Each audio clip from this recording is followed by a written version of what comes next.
Here is the strange and terrifying paradox of the human condition. We are surrounded by a universe that is in a constant state of cataclysmic dance. We stand at the window and watch the seasons turn, the green turning to gold, the gold turning to rot, the rot feeding the new spring. We do not argue with the winter. We do not take the falling leaves to court for treason. We watch children transform before our eyes, their soft features hardening into the architecture of adulthood, casting off their innocence like an outgrown skin. We even catch glimpses of it in the mirror, that merciless silver glass. We see the face we thought we knew, the face of 10 years ago, dissolving into something else, something older, etched with the invisible script of time. Intellectually, we know this truth. We know that everything changes. We know that the stars burn out, that mountains crumble into sand, and that empires turn to dust. And yet, when the cosmic law of impermanence touches our own lives, we are struck with a primal, shattering shock. When sickness enters the body of someone we love, we react not with acceptance, but with a horrified disbelief, as if a fundamental rule of the universe has been broken just to spite us. When a relationship fractures and ends, we feel a betrayal that goes as deeper than the heart. It feels like the ground itself has opened up to swallow us whole. When we lose a job, a title, or a status we thought was solid concrete, we feel the vertigo of the void. Why? Why is there such a violent disconnect between what we know to be true and what we feel to be true? This is not a failure of your intelligence. You are not stupid for feeling this. This is something far more ancient, buried in the deepest sediment of your consciousness. There is a vast, unbridged chasm between possessing a concept in the archives of your brain and witnessing that truth with the eyes of your soul. You can read 1,000 ancient scrolls about impermanence. You can memorize the sutras. You can nod solemnly when a teacher says, "Nothing lasts forever." But intellectual agreement is a cheap defense. It is not the same as truly seeing. Seeing is a visceral act. It is seeing the death in the breath that just passed. It is seeing the birth and funeral of an emotion that shifted in the span of a heartbeat. It is watching a thought arise from the darkness, dance for a microsecond, and vanish back into the void before you could even claim it as your own. In the ancient teachings of the East, there is a specific, resonant word for this gap between knowing and seeing: Avijjā. Translators, in their haste, often call this ignorance. But that is a weak, sterile word. It suggests you simply haven't read enough books. Avijjā is not a lack of information. It is a trance. It is a fundamental blindness in the very mechanism of perception. In the original texts, Avijjā is defined with surgical precision. It is the failure to know in direct, blood and bone experience that suffering exists. It is the blindness to the cause of that suffering. It is the blindness to the cessation of that suffering. And it is the blindness to the path that leads out of the fire. Notice the distinction. It is not about not having heard the lecture. It is about not seeing the mechanism at work in the only place that matters right here, right now, in the rising and falling of this present moment. Have you ever truly watched anger? Not the story of why you are angry, not the narrative of who wrongs you, but the raw energy itself. Have you watched the heat rise in the chest, the tightening of the throat, the chemical surge? And if you stayed still enough, like a hunter in the grass, have you watched it peak, tremble, and then inevitably dissolve into nothingness. Have you noticed that grief, even the kind that feels like it will crush your bones, does not hit as one solid, concrete block? It comes in waves, it pulses. It has a rhythm. It is fluid, not solid. Have you observed the intruders in your own mind? Thoughts that appear uninvited, like ghosts passing through a wall, lingering for a moment to whisper a fear or a desire, and then vanishing, replaced instantly by another and another. This is what the Buddha was pointing to with the thunderous declaration, Sab Sak Ar Enik. All conditioned phenomena are impermanent. He was not offering a philosophy for you to debate at a dinner party. He was describing the physics of your existence, right now, in this breath, in this sensation, in this flicker of awareness, conditioned phenomena. Let us weigh that phrase. It means anything, absolutely anything that relies on something else to exist, which, if you look closely, is everything you have ever touched, felt, or known. Your physical body is not a solid object, it is a temporary convergence of conditions.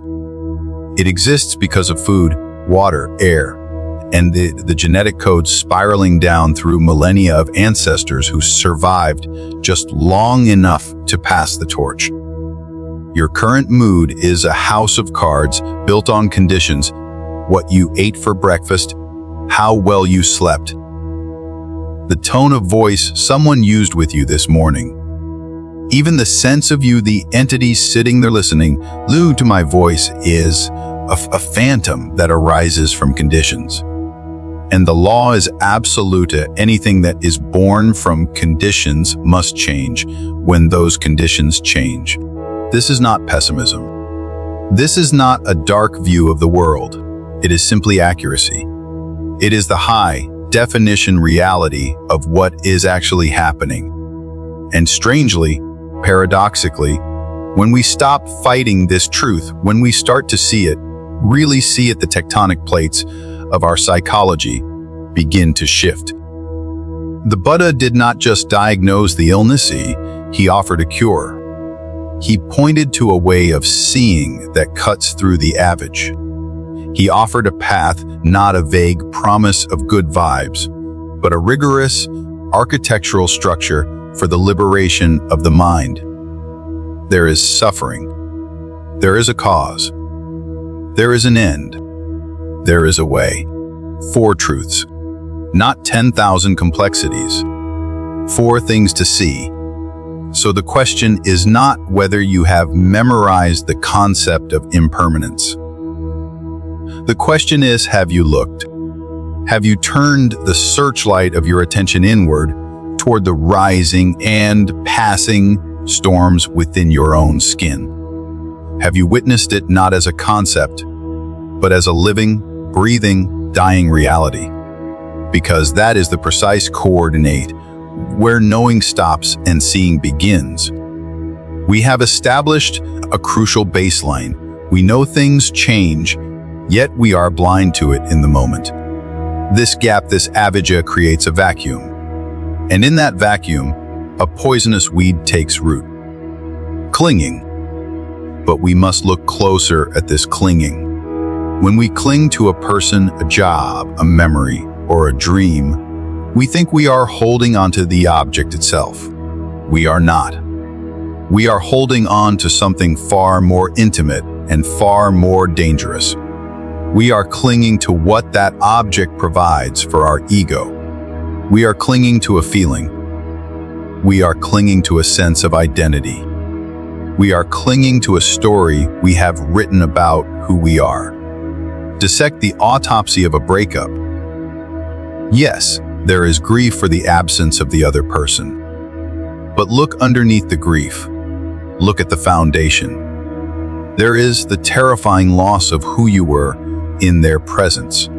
I am someone who is loved. I am someone who has a future. I am someone who is safe. When the relationship dissolves, the other person leaves, but that version of you dies. And that death is what screams in agony. We do not just cling to people, we cling to our frozen images of them. We cling to who we need them to be to make us feel secure. We cling to our views about ourselves, the hero, the victim, the success, the failure. And at the deepest, most subterranean level, beneath all the surface attachments, we cling to two small, heavy words. I am successful. I am a good parent. I am spiritual. I am broken. I am not enough. Whatever story fills that blank is the chain that binds you. In the map of Buddhist psychology, this is charted with terrifying precision. The word is Upādāna. We translate it as clinging or attachment. But the literal translation is far more revealing. Upādāna means fuel. It means sustenance. Clinging is the fuel that feeds the fire of existence. It is the coal you shovel into the engine to keep the wheel of suffering turning. The tradition identifies four specific, distinct types of this fuel. First, clinging to sensory pleasures. This is the animal instinct, the desperate pull toward what tastes sweet, feels soft, sounds good, the violent push away from pain. We live our lives running from discomfort and chasing fleeting hits of dopamine. Second, clinging to views and opinions. This is the trap of the intellect, the desperate need to be right. How many wars have been fought out over this? How many families destroyed because a father or a son could not let go of a political or social view?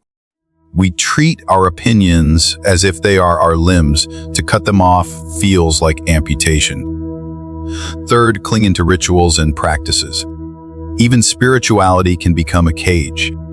We cling to the incense, the bowing, the routine, thinking that the ritual itself will save us, forgetting that the raft is only there to cross the river, not to be carried on our backs forever. And fourth, the deepest root, the king of the demons. Clinging to the doctrine of self, the belief in a fixed, solid, permanent me that resides behind the eyes, a me that must be defended, praised, protected, and immortalized. This is the root that feeds the other three. The Buddha offered a radical analysis of this so-called self. He broke it down into 5 piles, 5 aggregates. Form, feeling, perception, mental formations, consciousness. He challenged us to look at these 5 piles and find the self. He asked a practical, devastating question. Can you command your body? Can you look at your aging face and say, stop? Do not wrinkle. Do not get sick. Do not die. Does the body obey you like a loyal subject? No, it follows its own laws. It ages, it sickens, it decays. Can you command your feelings? Can you wake up and decree, today, I will feel only bliss. I will not feel anxiety. I will not feel sadness. Can you command your thoughts? Can you stand as the gatekeeper of your mind and say, only noble thoughts enter here? If you are honest, brutally honest, the answer is no. These things do not obey you. They arise and pass like weather patterns. And yet, in our delusion, we claim ownership of the storm. We relate to these uncontrollable phenomena as me and mine. We try to build a fortress of safety out of mist and smoke. We try to construct a permanent identity out of experiences that are in a constant state of explosion and collapse. It does not work. It cannot work. But we keep trying. We keep rebuilding the sandcastle as the tide comes in. This is the tragedy of the human experience. It is nothing to be ashamed of. It is simply the mechanics of our confusion. Most people believe suffering is a dramatic event, a death, a divorce, a tragedy. But there is a quieter, more pervasive suffering. It is the suffering of holding on. Clinging does not wait for loss. Clinging destroys the present moment long before the loss arrives. It introduces a subtle vibration of anxiety into your happiest moments. Watch yourself the next time you hold someone you love. Are you fully there? Are you completely melted into the embrace? Or is there a microscopic tension in your arms? Is there a whisper in the back of the mind, a ghost of a thought? What if this ends? What if they leave? When that whisper exists, you are not holding the person. You are holding your fear. You have abandoned the present moment to fight a battle in a future that hasn't happened yet. This is the cost of clinging, the absolute inability to be present. And there is a darker cost. Clinging turns love into a transaction. When we hold on out of fear, the relationship shifts from a gift to a contract. I will love you, but you must promise not to change. I will give you myself, but you must give me certainty. But love cannot breathe in a cage of certainty. When we demand permanence, we squeeze the life out of the connection. What started as an open field becomes a prison cell. And then there is the exhaustion. My God, the exhaustion. Think of the sheer caloric energy required to constantly try to freeze time, to try to control outcomes, to try to manipulate reality to fit your script. It is like walking around with your fists clenched tight 24 hours a day. Eventually, you numb yourself to the tension. It just becomes your baseline, but your soul is tired. This is what the Buddha meant by dukkha. Suffering is too simple a word. Dukkha implies a wheel that is off-center, a bone that is out of socket. It is a pervasive unsatisfactoriness. Even your pleasures are tainted by the anxiety of their inedible end. You are eating the delicious meal, but you are already mourning the last bite. Now hear this clearly. This clinging does not make you a villain. It does not make you unspiritual. It makes you human. It is a biological imperative. We enter this world naked, screaming, and helpless. We are wired to reach for safety. We are wired to grab onto anything that feels solid in a spinning world. The impulse is not wrong. The error is in where we look for safety. We are asking the clouds to be rocks. We are asking the river to be a highway. We are asking impermanent things to give us permanent security. And when they fail as they must, we feel betrayed. The second noble truth identifies the root of this dissonance, or craving. But craving hardens. If craving is the thirst, clinging is the act of swallowing the poison. A pleasant feeling arises. Craving says more. Cling says mine, forever. And suffering follows like a shadow follows a cart. We cling to be safe. But clinging is the very thing that makes us unsafe. We lose our peace not when the object leaves, but the moment we grab it. We lose our freedom the moment the fist closes. So, the ultimate question arises from the ashes of this realization: if holding on hurts so much, why don't we just let go? Because you cannot let go by a command. You cannot simply order your heart to stop clinging any more than you can order your stomach to stop digesting. And here is the trap. If you try to let go with force, with willpower, you are just creating a new form of clinging. You are now clinging to the idea of being detached. You are grasping at letting go with the same desperate energy you used to grasp at money or love. You cannot force the flower to open by prying the petals apart with your fingershoe. You will only destroy the blossom. The Buddha's answer was not force. It was cultivation. Letting go is a natural byproduct of seeing clearly. It happens when the conditions are right. You must train the mind. Virtue steadies the chaotic heart. Concentration sharpens the blurry lens of attention. And wisdom is the light that burns away the fog. Wisdom is not a degree. It is the recurring recognition this arises. This passes. This is not me. The Dhammapada is stark. You yourselves must make the effort that the Buddhas only point the way. No one can do this surgery for you. And we must clarify one final vital point.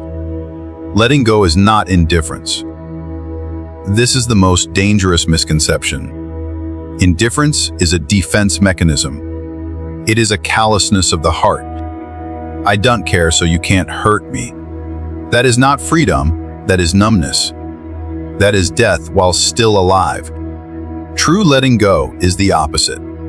It is caring so deeply, loving so fully, that you no longer need to possess. It is being so present with the sunset that you do not need to take a picture of it.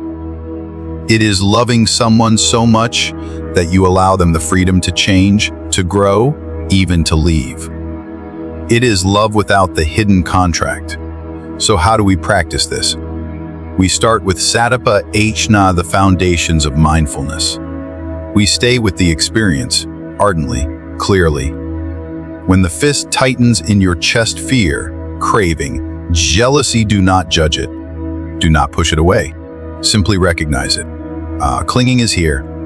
Fear has arrived. Observe it as a scientist observes a chemical reaction. Does it stay still? Or does it shimmer? Does it vibrate? Does it have a texture? And then ask the ancient, liberating question. Look directly at the fear and ask, is this mine? Is this who I am? Does this obey my commands? If I told this to vanish, would it listen? When you truly see that the answer is no, the grip begins to slip.